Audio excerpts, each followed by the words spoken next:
Pour l'édification, il faut une relation concrète avec le peuple de Dieu. Cela est très nécessaire. C'est une nécessité pour le Seigneur en vue d'une plus pleine révélation. Dans cette question de révélation, que devons-nous à cette chose même?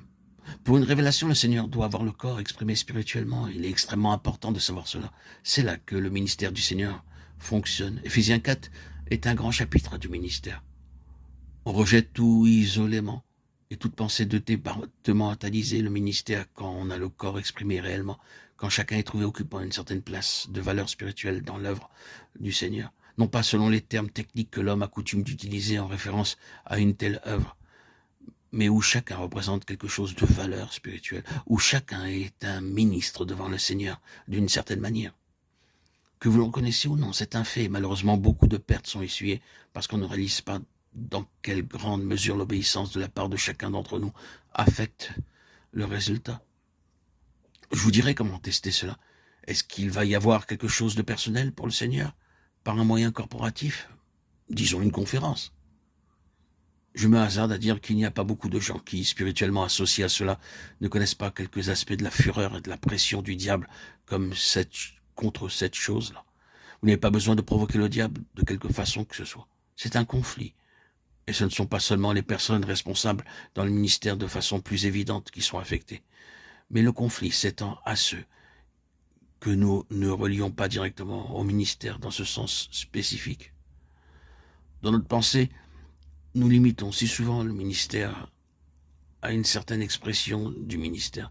Ceux qui ont des tâches ordinaires au foyer et des soins de ménage peuvent peut-être considérer cela comme des devoirs sans relation, et non comme une part du ministère. Mais le conflit trouve son chemin là-dedans. Il pénètre dans votre conscience personnelle, dans vos affaires. Outre le fait que votre être peut être impliqué de quelque manière plus immédiate dans ce qui se passe, c'est parce que vous êtes spirituellement lié à un témoignage, parce que vous êtes entré d'une manière spirituelle dans le corps de Christ, reconnaissant ce qu'est le corps de Christ. Que vous ayez compris la vérité ou non dans une large mesure, vous avez revêtu l'homme nouveau et vous souffrez en tant que membre d'un seul homme.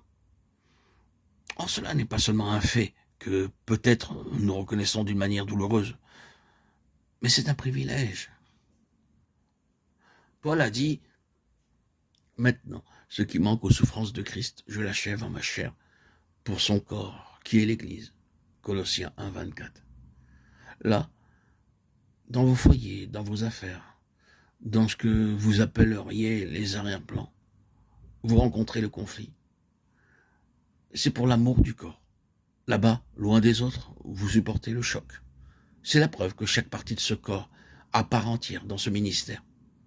L'ensemble est servi par chaque partie, revêtant d'une manière spirituelle l'homme nouveau.